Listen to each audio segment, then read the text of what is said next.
ഏതാണ്ട് ഒരേ സമയത്ത് ബ്ലാസ്റ്റ് നടത്തുകയും ഇന്ത്യ സർക്കാരിനെയും ഇന്ത്യയിലെ പോലീസിനെയും പട്ടാളത്തിനെയും എല്ലാം നിർവീര്യമാക്കിക്കൊണ്ട് ഇങ്ങനെ ഒരു സംഗതി ചെയ്തു എന്ന് ലോകത്തെ അറിയിക്കാൻ കഴിയുകയും ഇന്ത്യയിലെ ജനങ്ങൾ മുഴുവൻ ഭീതിയിലാവുകയും താങ്കൾ പറഞ്ഞതുപോലെ ഹിന്ദു ക്ഷേത്രങ്ങൾ പ്രത്യേകിച്ച് വാരണാസി, അയോധ്യ പോലുള്ള പ്രധാനപ്പെട്ട ക്ഷേത്രങ്ങളൊക്കെ കേന്ദ്രീകരിച്ച് വരുമ്പോൾ തീർച്ചയായിട്ടും അതിൻ്റെ പിന്നിൽ ഒരു വർഗീയ കലാപം തന്നെ പൊട്ടിപ്പുറപ്പെടും.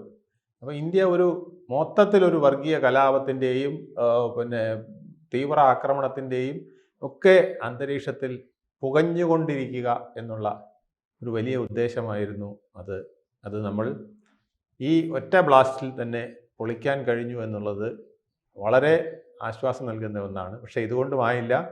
ഇപ്പോൾ ഒന്നൊന്നായിട്ട് തീവ്രവാദികളെ നമ്മൾ പലയിടത്തുനിന്നായി പിടിച്ചുകൊണ്ടിരിക്കുകയാണ്. ഇന്നിപ്പോൾ യു പിയിൽ അനന്ത്നാഗിലുള്ള ഒരു ഡോക്ടർ യു പിയിൽ വന്ന് ഒളിച്ചിരിക്കുന്ന ആളെ ഇന്ന് പിടികൂടിയിട്ടുണ്ട്. ജമ്മു കാശ്മീരിലൊരു വനിതാ ഡോക്ടറെ പിടികൂടിയിട്ടുണ്ട്.